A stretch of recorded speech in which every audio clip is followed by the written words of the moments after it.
আসসালামু আলাইকুম রহমতুল্লাহ। ওয়ালাইকুম আসসালাম রহমতুল্লাহ বরকাত। হজরত কেমন আছেন? জি, আলহামদুলিল্লাহ। আল্লাহ পাকের মেহেরবানি। আপনি কেমন আছেন হজরত? জি জি, আলহামদুলিল্লাহ আলহামদুলিল্লাহ, আল্লাহ ভালো রাখছেন, সুম্মা আলহামদুলিল্লাহ। সর্বোপরি আল্লাহর নেয়ামত যে আল্লাহ এখনো সুস্থ রাখছেন। জি।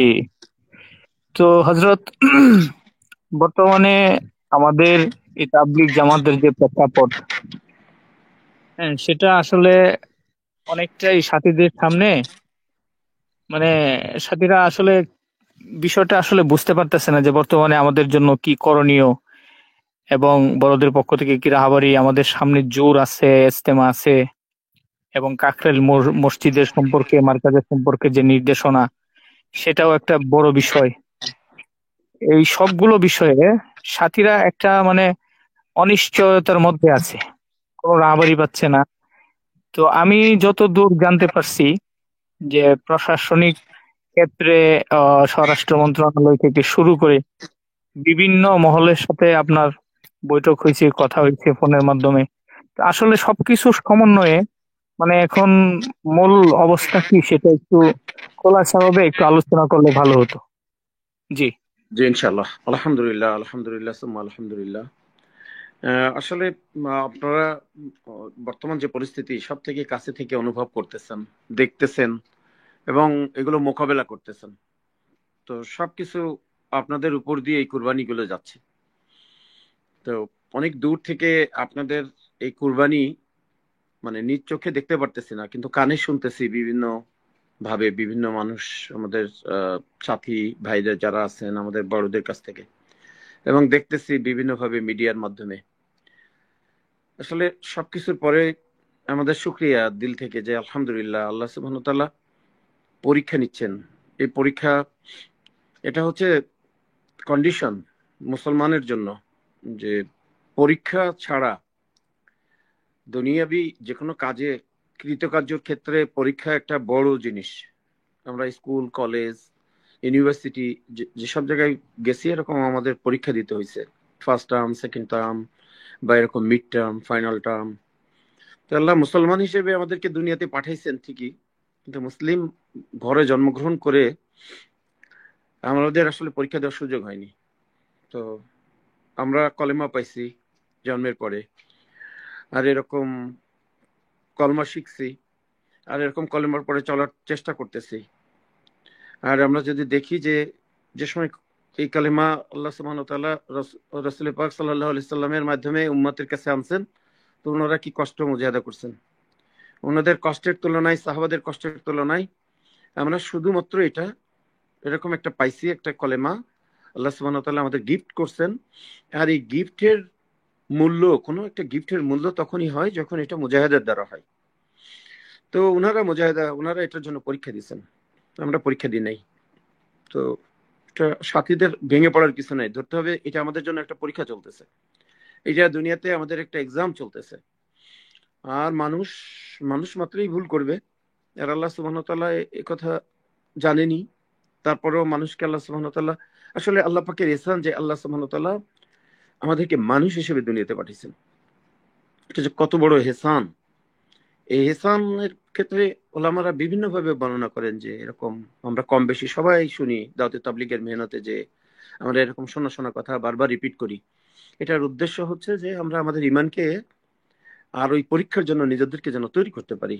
তো এরকম ওলামা মাশায়েখরা ওনারা বলতেন যে কোরআনের আলোকে আল্লাহ সুবহানাহু ওয়া তাআলা বলছেন, তাদের মুখ থেকে শুনছি যে মানুষ যদি তার সারা জিন্দেগি আল্লাহর এই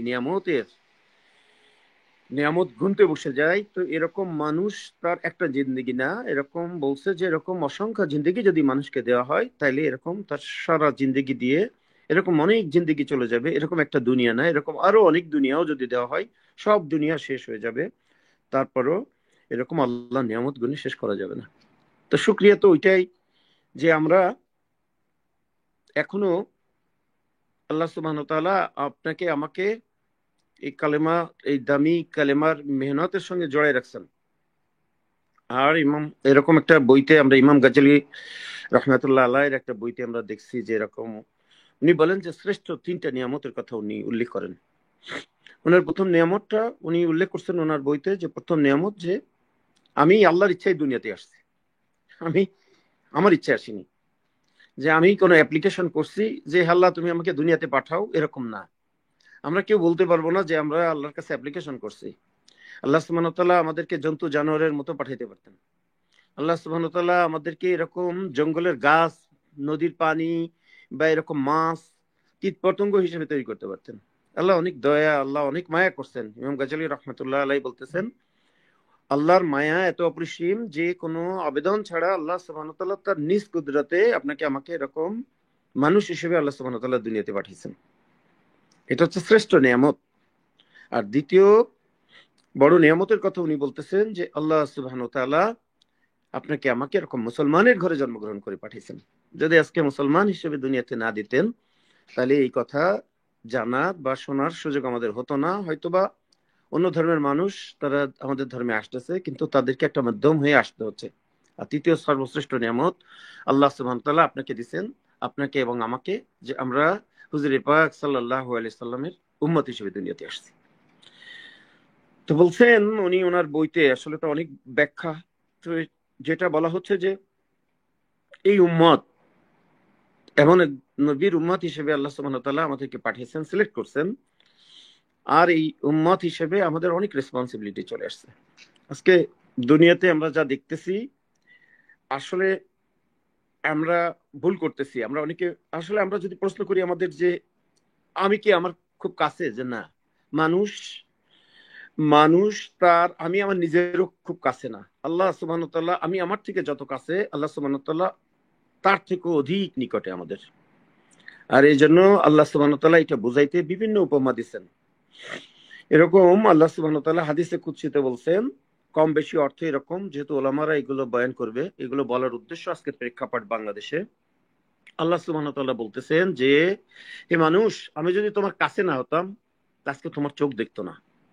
যে আমরা চোখ যে দেখার ক্ষমতা রাখতেছি, আল্লাহ সুবহানাহু ওয়া তাআলা এরকম আমাদের এই চোখ দিয়ে আমাদের দেখার কোনো ক্ষমতা দিতেন না। আল্লাহ সুবহানাহু ওয়া তাআলা বলতেছেন, আমি যদি তোমার কাছে না হতাম, আজকে তোমার কান শুনতো না। আজকে কান দিয়ে আমরা শুনতেছি কি হচ্ছে দুনিয়াতে। এরকম আমরা জবান দিয়ে এখন কথা বলতেছি। তো আল্লাহ সুবহানাহু ওয়া তাআলা বলতেছেন যে আমি যদি তোমার কাছে না হতাম, তাহলে তোমার জবান কোনো দিনও বলতো না। আর এরকম চিন্তা করতেছি, যে কথা আমি বলতেছি এটা আমার ব্রেনে একটা চিন্তা হচ্ছে, এখন যে কথা আমি বলতেছি এটা একটা চিন্তা হচ্ছে। তো বলছে যে তোমার আক্কেল কোনোদিন ভালো মন্দ বুঝতো না, কথা বল, তোমার আক্কেল চিন্তা করতে পারতো না। আল্লাহু আকবার। যে আল্লাহ বলতেছেন যে মানুষ তুমি কোনোদিন স্বয়ং সম্পূর্ণ হতে না। আল্লাহ, তুমি কোনোদিন শিখতে পারতে না। আজকে আমরা অনেকেই বলি আমি অনেক শিক্ষিত, আমি এটা হয়ে গেছি, ওইটা হয়ে গেছি, আমার পরে আর কেউ জানে না, আমি যেটা বলবো ওইটাই চালাই দিব সবার উপরে। তো বলছে যে বান্দা তুমি দেখো না, তোমার জন্ম শুরুটা দেখো, তুমি ছিলে একেবারেই অজ্ঞ মূর্খ।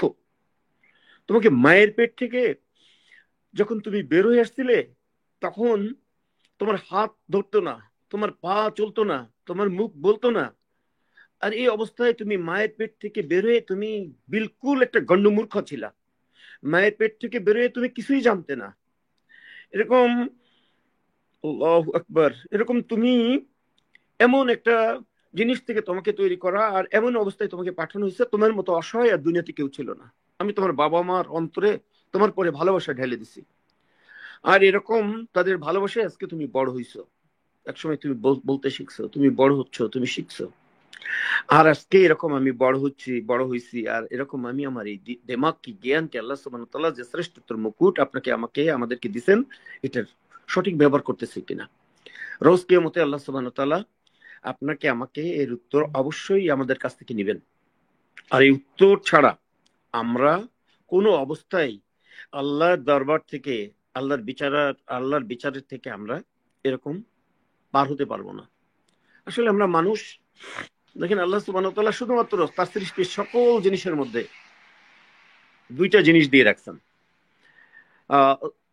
মানুষের মধ্যে দুইটা জিনিস দিয়ে রাখছেন, যে হয় মানুষ সফল হবে, আর না হলে মানুষ বিফল হবে। আর যত সৃষ্টি আছে আল্লাহ সুবহানাহু ওয়া তাআলার, কোন সৃষ্টির মধ্যে আল্লাহ কোন মাখলুকের কাছে এই দুইটার কোনোটাই নাই। না আছে তাদের সফলতা, না আছে তাদের বিফলতা। আর মানুষ সৃষ্টির পরে আল্লাহ সুবহানাহু ওয়া তাআলা এই দুইটা জিনিস দিয়েছে, হয় মানুষ সফল হবে, চিরদিনের জন্য সফল হবে, আর না হলে মানুষ চিরদিনের জন্য বিফল হবে।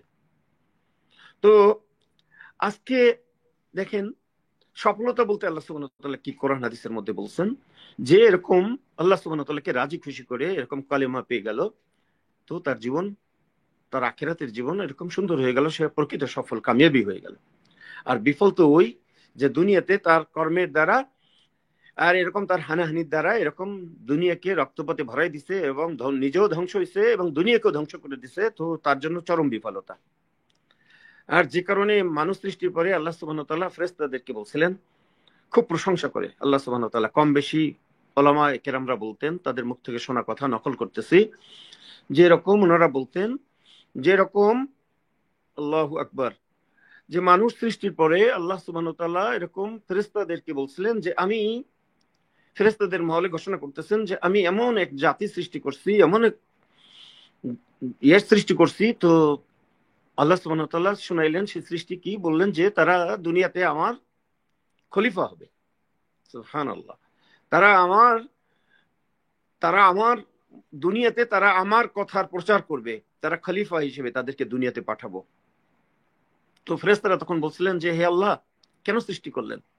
আর্গু করছিলেন আল্লাহর সঙ্গে, ওরা তো দুনিয়াতে যে রক্তপাতে ডুবে থাকবে, সরি, ওরা তো হিংসা হানানিতে ডুবে যাবে, কেন বানাইলেন? আসলে দেখেন, যদি চিন্তা করি তাহলে আল্লাহ সুবহানাহু ওয়া তাআলা মানুষকে তার কুদরতি হাত দিয়ে বানাইছেন। আল্লাহ হাদিসে বলেন, হাদিসে কুদসি বা বিভিন্ন জায়গায় আসছে। আর এরকম ফেরেশতারা তারা কিন্তু মানুষের এরকম মানুষের মতো না, তারা নূরের তৈরি। তাহলে কি শ্রেষ্ঠত্বের দিক থেকে তারা দাবি করতে পারে স্বাভাবিক যে তারা এরকম নূরের তৈরি। এরকম আমাদের মতো এরকম আল্লাহ সুবহানাহু ওয়া তাআলা দীর্ঘ সময় ধরে এরকম মাটি, পানি, কাদা, বিভিন্ন জিনিস দিয়ে আল্লাহ সুবহানাহু ওয়া তাআলা তার কুদরতি হাত দিয়ে বানাইছেন। তারপরেও সেই ফেরেশতারা আল্লাহ সুবহানাহু ওয়া তাআলার সঙ্গে আর্গু করলেন এরকম কম বেশি, যে আল্লাহ কেন বানাইলেন? ওরা তো দুনিয়াতে যে রক্ত হানাহানি এরকম তো ডুবে থাকবে। আল্লাহ বলছেন যে হে ফেরেশতারা, আমি যা জানি তোমরা তা জানো না, শুনে নাও, আমি মানুষকে আমার নিজ কুদরতে নিজ হাতে বানাইছি। তো এরকম আজকে আমরা দেখি যে সত্যি নিজ হাতের তৈরি জিনিসের দাম কত। এই যে ফোনে কথা বলতেছি, অ্যাপেল আইফোন, এই ফোনটা বানাইছিলেন যিনি, উনি আজকে নাই, আমেরিকাতে, রাইট? তো এই ফোন উনি জানতেন যে এটার কদর কি, উনি এটার ভ্যালু দিচ্ছেন। এরকম সেম ভাবে একটা মাটির কলস যে বানায়, ও জানে এটার কদর কত এবং ওইটাকে সে এইভাবে যত্ন করে বানায়। এরকম আল্লাহ সুবহানাহু ওয়া তাআলা যে যত্ন দিয়ে আপনাকে আমাকে বানাইছেন, আল্লাহ জানেন এর মূল্য কত। আল্লাহ ফেরেশতাদেরকে বললেন, হে ফেরেশতারা, আমি আমার কুদরতি হাত দিয়ে বানাইছি আর তোমাদেরকে হুকুমে বানাইছি। তখন ফেরেশতারা দেখলেন যে আল্লাহর সঙ্গে তর্ক করে আর্গু করে পারা যাবে না। তখন ওনারা আল্লাহ সুবহানাহু ওয়া তাআলার কাছে দুইটা দাবি করলেন, হে আল্লাহ, বানাই যখন ফেলছেন, আপনার হুকুমের বাইরে তো আমরা কোনো কিছুই করি না। যে ফেরেশতা সিজদায় আছে সিজদায় থাকে, যে ফেরেশতা রুকুতে আছে সে রুকুতে থাকে, যার যেখানে যে হুকুম তারা একদম 100% তৈরি পালন করে। আমরাই শুধু মানুষ আল্লাহর ওয়াদাকে, আল্লাহর হুকুমকে বরখেলাপ করি এবং আল্লাহর হুকুমের পরিপন্থী চলি। তখন ফেরেশতারা খুব মানে মেজাজে আল্লাহর কাছে খুশি মনে বললেন, দুইটা দাবি স্যার, এই আল্লাহ, আমাদের দুইটা দাবি, আমাদের এই দুইটা দাবি আপনি মেনে নেন। আল্লাহ আল্লাহ বললেন যে কি দাবি তোমাদের? কম বেশি ওলামা মাশায়েখরা বলেন, যেহেতু বানাই ফেলছেন, হে আল্লাহ, আপনি আমাদেরকে, যেহেতু তাদেরকে বানাই ফেলছেন মানুষকে, তো মানুষকে দুনিয়া দিয়ে দেন আর আমাদেরকে আখেরাত দিয়ে দেন। কি সুন্দর কথা। ফেরেশতারা আল্লাহর কাছে খুব দুইটা যৌক্তিক দাবি তুলে ধরলেন, যেহেতু বানাই ফেলছেন তো ওদের দুনিয়ার জন্য, তো ওদেরকে দুনিয়া দিয়ে দেন আর আমাদেরকে আখিরাত দিয়ে দেন। উত্তরে আল্লাহ সুবহানাহু ওয়া তাআলা কম বেশি এইভাবে বললেন যে এই ফেরেশতারা শুনে নাও, আমি যাকে আমার কুদরতি হাত দিয়ে বানাইছি, আমার হাতের তৈরি জিনিসের দাম বেশি না আমার হুকুমের তৈরি জিনিসের দাম বেশি। শুনে নাও, আমি মানুষকে দুনিয়াও দিয়ে দিলাম, আখিরাতও দিয়ে দিলাম। সুবহানাল্লাহ। তো এই কথা বলার উদ্দেশ্য হচ্ছে ভাই, যেটা বলতেছিলাম, যে আজকে দাওয়াতে তাবলীগের এই মেহনত থেকে এরকম কত পাপী মানুষ, কত গন্ধা মানুষ, আমার মতো এরকম কত খারাপ মানুষ, আমরা এরকম দিনের রাস্তায় চলার চেষ্টা করতেছি। এরকম আমি না, এরকম হাজার পরিবার, তারা তাদের বাচ্চাদেরকে এই দেশে আমেরিকার মতো দেশে জন্মগ্রহণ করেও স্কুলে পড়াচ্ছে না, তারা মাদ্রাসায় পড়াচ্ছে জন্মের পর থেকে। আর এরকম মানুষ দূর দূরান্ত থেকে মানুষ এই দেশে আসে স্কুলে পড়তে, কলেজে পড়তে, ইউনিভার্সিটিতে সর্বোচ্চ ডিগ্রি নিতে, দুনিয়া কামাই করতে। আমরা এরকম একটা দেশে বসবাস করার পরও আমরা আমাদের বাচ্চাদেরকে দিন শেখানোর জন্য পাগল হয়ে গেছি, শুধুমাত্র এই দাওয়াতে তাবলীগের সিটে ফোটা মেহনতের জন্য, জড়ানোর কারণে। আর এই মোবারক মেহনতকে ধ্বংসের জন্য যে চক্র কাজ করতেছে, যারাই করতেছে, তারা ভুলে গেছে যে এরকম তারা আল্লাহর শ্রেষ্ঠ সৃষ্টি এবং তাদেরকেও আল্লাহর কাছে একদিন জবাবদিহি করতে হবে। আজকে দাওয়াতে তাবলীগের এই সামগ্রিক বিষয়টা সমস্যা শুধু বাংলাদেশ, এটা আর পৃথিবীর কোথাও না। তার মানে আজকে আপনাদেরকে ট্যাগ লাগানো হচ্ছে, 3টা ট্যাগ, যেটা হচ্ছে বলা হচ্ছে আপনারা আওয়ামীপন্থী, আপনারা ইন্ডিয়াপন্থী, ইন্ডিয়া বা ইসরায়েল পন্থী, আর 3য় নম্বর আপনারা খুনি। এই 3টা ট্যাগ দিয়ে সারা দুনিয়াতে আপনাদেরকে প্রচার করা হচ্ছে বাংলাদেশ সহ। কিন্তু তাদের ক্ষেত্র কিন্তু এটা মনে রাখতে হবে শুধু বাংলাদেশ, পৃথিবী কিন্তু পুরোটাই বাংলাদেশ না। পৃথিবী অনেক বড়, যত বড় আর যতগুলো দেশ আছে, 200-র অধিক দেশ সারা পৃথিবীতে। কোন দেশে বাংলাদেশের এই খেলাফত, বাংলাদেশের সোকর খেলাফত প্রতিষ্ঠা অন্য দেশে করা সম্ভব হবে না। আর এই মিথ্যা এস্টাবলিশ করা শুধুমাত্র বাংলাদেশে আপনি সাময়িক করতে পারবেন, স্থায়ীভাবে পারবেন না। আর এই এস্টাবলিশটা সারা পৃথিবীতে হচ্ছে না। আমেরিকার মতো দেশে, যে দেশে মুসলমানের সংখ্যা 1%-এরও কম, এই দেশে আল্লাহ সুবহানাহু ওয়া তাআলা দাওয়াতে তাবলীগের যে মেহনতকে আল্লাহ সুবহানাহু ওয়া তাআলা যেভাবে চালাচ্ছেন, এটা অকল্পনীয়, কল্পনাও করা যাবে না। আমরা যারা আমেরিকাতে সফর করছেন, আপনাদের বাংলাদেশের মুরব্বীরা তারা জানেন কিভাবে কাজ হচ্ছে। সামনে 2025-এর বিশ্ব ইজতেমা আমেরিকার জুন 27, 28, 29-কে নিয়ে যে দাওয়াতের মেহনত চলতেছে, বলা হচ্ছে যে তাবলীগের জামাতের ইতিহাসে পৃথিবীর কোনো বিদেশে এত বড় কাজ কখনো হয়নি আগে, পৃথিবীর ইতিহাসে হয়নি। এত জামাতের হরকত হয়নি, এত বেশি সুবহানাল্লাহ। জামাত হরকত করতেছে প্রতিনিয়ত। বিভিন্ন দেশের জামাত, আমেরিকাতে ভিসা পাওয়া অনেক কঠিন। এই অবস্থার মধ্যে আমেরিকাতে জামাতরা যারা একবার ভিসা নিয়ে ঢুকতেছে, যাদের উদ্দেশ্য এক চিল্লা বা 3 চিল্লা ছিল, তারা এখন 1 বছরের চিন্তায় তারা কাজ করতেছে। এটা কল্পনা করা যাবে না যে তারা ইজতেমা শেষ না করে যাবেন না। এরকম জামাত শুধু মানে আসতেছেই, এত বেশি জামাত আসতেছে যে এরকম একটা 1%-এরও কম মুসলিম জনসংখ্যা অধিষ্ঠিত এরিয়াতে তাদের কাজ হচ্ছে আর কোনো এরকম ফিতনা নাই, যে ফিতনা আজকে বাংলাদেশে এই 3টা ট্যাগ লাগায় আপনাদেরকে ধ্বংস করা হচ্ছে, এই মোবারক মেহনতকে ধ্বংস করার চেষ্টা করা হচ্ছে। এরকম আমরা দেখছি গত বছর ইথিওপিয়া, মুসলমান দেশ না, মাত্র 22-23% মুসলমান, আর সেই দেশে পৃথিবীর ইতিহাসে সর্বশ্রেষ্ঠ, সর্ববড় এবং সর্ববৃহৎ বিদেশিদের উপস্থিতিতে মজমা পৃথিবীর ইতিহাসে প্রথম দাওয়াতে তাবলীগের। মক্কা মদিনায় হজের পরে সর্বোচ্চ সমাবেশ, 40,000-এরও বেশি বিদেশির উপস্থিতি। এমন একটা দেশে 40,000, আর যেখানে 2 মিলিয়ন ওভার করছে, তাদের দেশের কোনো মুসলমান বাকি রাখেনি এটাতে আসতে। আর যে দেশের সরকার সরকারিভাবে মুসলমান না, তারা ঘোষণা করে দিচ্ছে সমস্ত রেস্তোরাঁ, ইভেন হোটেল জায়গা সংকলন হচ্ছে না, বড় বড় 2টা স্টেডিয়ামের পরে তারা বলছে যে তোমরা ফ্রি থাকার ব্যবস্থা করে দিবা, বিল নিয়ে যাওয়া লোকাল গভর্নরের কাছ থেকে, খাওয়া দাওয়া, ট্রান্সপোর্টেশন সবকিছুর জন্য করে দিচ্ছে। আর আজকে আমরা দেখতেছি দাওয়াতে তাবলীগের একটা, আসলে আমরা জানতাম যে 3টা, ইন্ডিয়া, বাংলাদেশ, পাকিস্তান, আইপিবি, এইটার একটা দেশ হিসেবে অনেক বড় ভূমিকা ছিল। আর যে কারণে এই যারা আজকে দুষ্ট চক্র দাওয়াতে তাবলীগের মেহনত ধ্বংসের কাজকে জিম্মায় নিছে এবং ধ্বংস করতেছে, তারা এই জায়গাটাকে, সুন্দর জায়গাটাকে নষ্ট করার চেষ্টা করতেছে। তারা কিন্তু দাওয়াতের কাজ করতেছে না, তাদের উদ্দেশ্যটা হচ্ছে দাওয়াতের কাজ নষ্ট করা। যে কারণে তারা রাজনৈতিক শক্তি এবং যারা দাওয়াতের না, তাদেরকে এটার সঙ্গে ইনভলভ করছে। আর ইনভলভের কারণে আজকে 2018 থেকে আপনাদের শুধু বাধা আর বাধায় আসতেছে। এইটা হচ্ছে যেটা বলতেছিলাম প্রথমে, পরীক্ষা। এই পরীক্ষা এখনো চলতেছে, আর এটার জন্য হতাশ হওয়ার কোনো কারণ নাই। তো আজকের টপিক ছিল যেটা চলমান প্রেক্ষাপট। তো প্রারম্ভিক কিছু কথা বলার প্রয়োজন ছিল, যেটা হচ্ছে যে আসলে দিনের মুজাকারা, দিনের কথা বলা, এটা সবাই সবার জন্য। এটা বলার উদ্দেশ্যটা আমি জানি তা না, বা একজন জানে আরেকজন জানে এটা না, এটা হচ্ছে যে নিজেকে শোনানো। এটা আমি আমার কান সব থেকে কাছে, আমি শুনবো, আমি নিজে যেন এটার উপরে আমল করার সুযোগ পাই এবং এটার উপরে টিকে থাকতে পারি। তো আজকে আপনারা যে পরীক্ষা চলতেছে, আপনাদের এই পরীক্ষায় পাশ করতে হবে। এই পাশের প্রথম কন্ডিশন হচ্ছে ধৈর্য। আর যেটা হার জামানায় সকল দাওয়াতের সঙ্গে সংশ্লিষ্টরা প্রমাণ করে দিয়ে গেছেন। সাহাবাদের জামানা থেকে শুরু করে এই জামানাতেও আমরা যাকে আমাদের হযরত আমাদের বিশ্ব আমির মানি, উনিও এই যুগেও উনি অনেক বড় বড় পরীক্ষার সম্মুখীন হয়েছেন। সবার জানা আছে, এক কথা বারবার না বলি, এটা আমরা জানি যে ইন্ডিয়াতে হযরত কি পেরেশানি আর কি পরিস্থিতিতে 364টা মামলা মোকাবেলা করছেন, আর আমরা পেরেশান হয়ে গেছি একটা মামলায়। আসলে যে কথা আজকে আসতেছিল চলমান প্রেক্ষাপট, এ বিষয়ে আমরা দেখতেছিলাম যে আমাদের পরে যে আঘাত আসতেছে, মিথ্যা মামলায় জড়াই দেওয়া হয়েছে এবং ভিকটিম পরিবারকে মামলা করতে দেওয়া হচ্ছে না। 3টে ট্যাগ লাগানো হয়েছে, আওয়ামী ট্যাগ। আমরা দেখছি 2018 থেকে তারা একটা সরকারের সঙ্গেই ছিল এবং তারাই সুবিধা ভোগ করছে। আমাদের কথা বলার সুযোগ নাই, আমাদের কথা কোথাও প্রতিফলিত হচ্ছে না। কাজেই যে মিথ্যা দুনিয়াতে বেশি বলতে পারবে তার স্বীকৃতি বেশি। আর ওরা মিথ্যাকে এমন ভাবে এস্টাবলিশ করতেছে যেটা সবাই, মিডিয়াও পর্যন্ত তাদের সঙ্গে, সবাই তাদের সঙ্গে দৌড়াচ্ছে, লাফাচ্ছে। এমনকি তারা 2018-র যে ইসমাইল মন্ডল হত্যাটাকেও তাদের বলে মিডিয়াতে চালাই দিচ্ছে।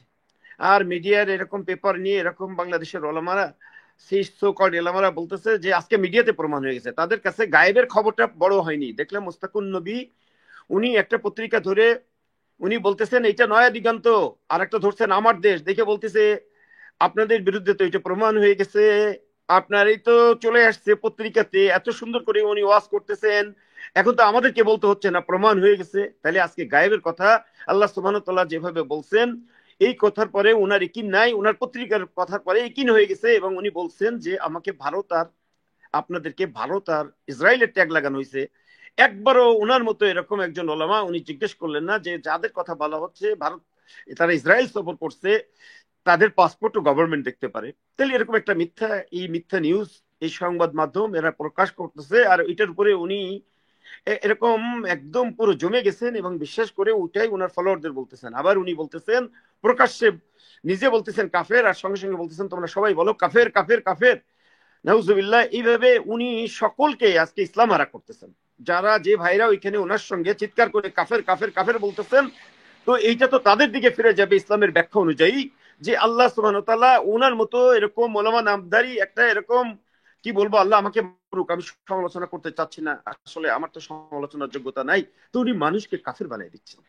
তার মানে যে কাফের বলবে তার মৃত্যুর আগ পর্যন্ত, যদি যাকে এই তহমত দিচ্ছে যাদের জন্য, তারা যদি কাফের না হয়, ওইটা আল্লাহ সুবহানাহু ওয়া তাআলা তাদের উপরে ওইটা আনবে। তাহলে আমরা দেখতে পাচ্ছি আজকে ইসরায়েলের যে চক্রান্ত, এটা বাংলাদেশে এস্টাবলিশ করতেছে এই জাতীয় ওলামারা।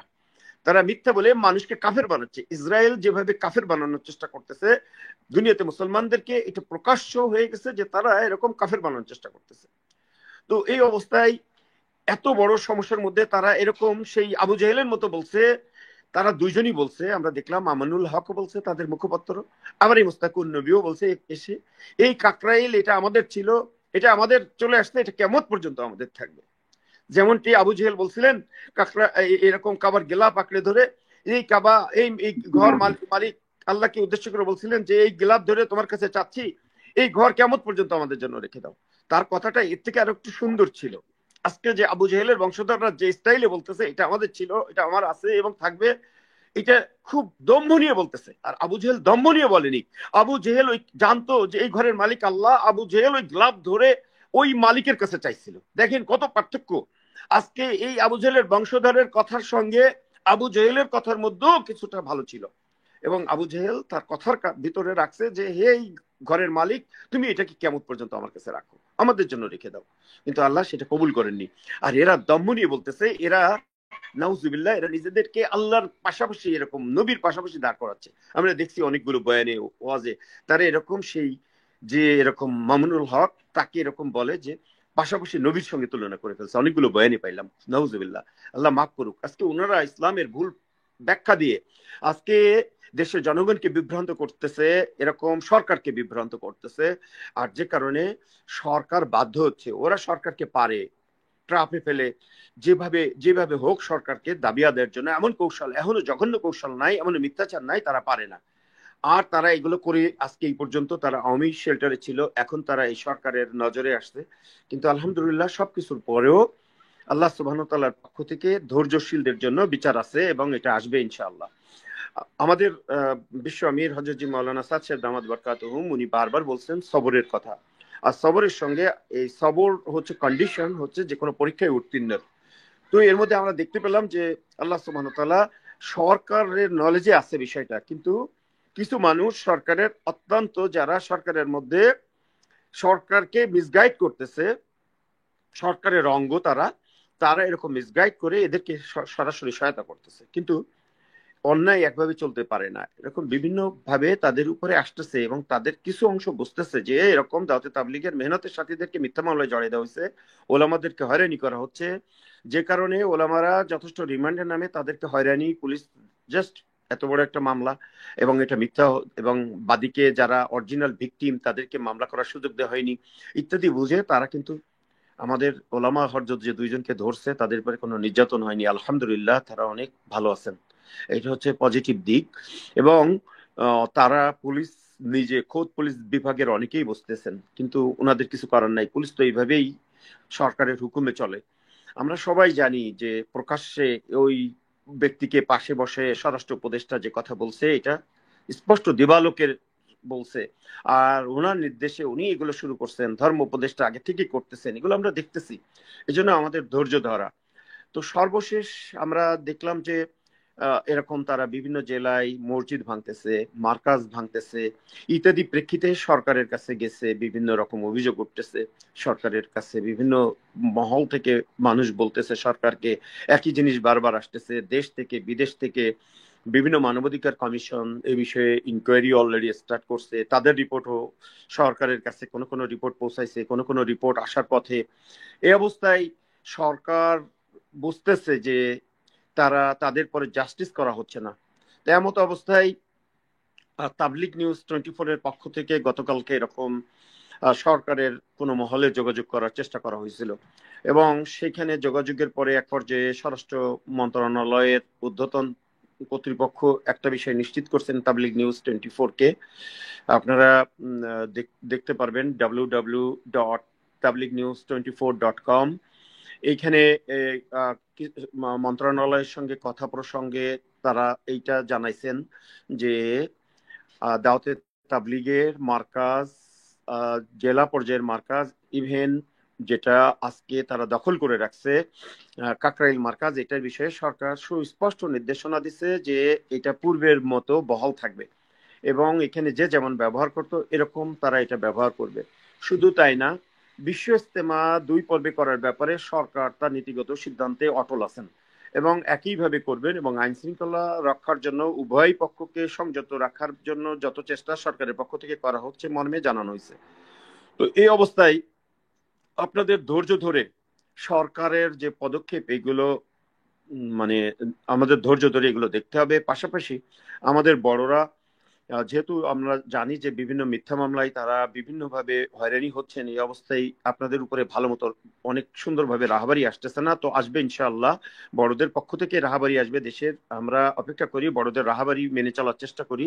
আর এটার মধ্যে আপনার আমার মঙ্গল রয়ে গেছে, এবং মাশওয়ারার ফলে যে আল্লাহ সুবহানাহু ওয়া তাআলা মাশওয়ারার যে রেজাল্ট এটা আল্লাহ সুবহানাহু ওয়া তাআলা আমাদেরকে জানাই দিচ্ছেন হুজুর পাক সাল্লাল্লাহু আলাইহি সাল্লামের মাধ্যমে। আমরা অপেক্ষা করতে থাকি আমাদের 5 দিনের জোর এবং আমাদের টঙ্গী ইজতেমা সহ আমাদের যে জেলা পর্যায়ের যে মার্কাজগুলো আছে এখানে আমাদের যে আমরা আসলে আলমী শুরাকে বারবার বলতে চাই, যেহেতু তারা তারা এই কাজের আজকে এমন একটা শক্তিকে কাজে লাগাই দিছে, এটার সঙ্গে যে শক্তি থেকে না এখন তারা বুঝলো, অনেকেই বুঝলেও তারা ফিরে আসতে পারতেছে না এই শক্তির হাত থেকে।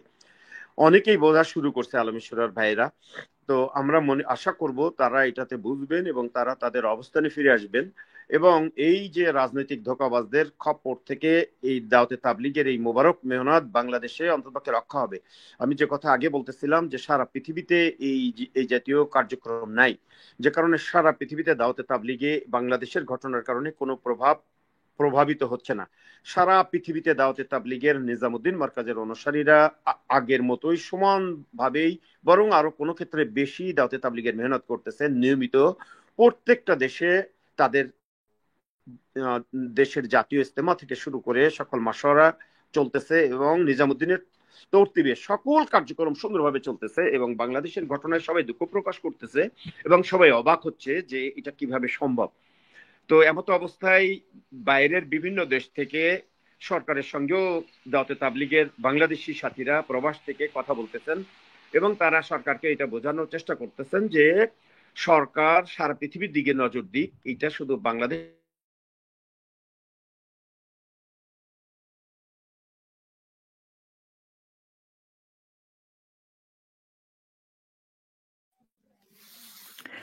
হজরতের মনে হয় নেটের প্রবলেম হয়ে গেছে। অত্যন্ত গুরুত্বপূর্ণ কথা চলতেছে আলহামদুলিল্লাহ।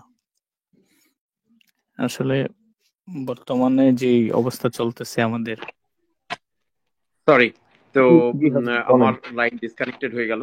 তো আমি সরি, আমি বেশি সময় থাকতে পারবো না, আপনাদের কাছে মাপ চাচ্ছি। সর্বশেষ যাওয়ার আগে একটা কথা বলে যাচ্ছি, আসলে কল আসছিল, আমাকে এখনই বের হতে হবে। আসলে আমাদের খুব খারাপ টাইম চলে যাচ্ছে আজকে আর কালকে 2 দিন।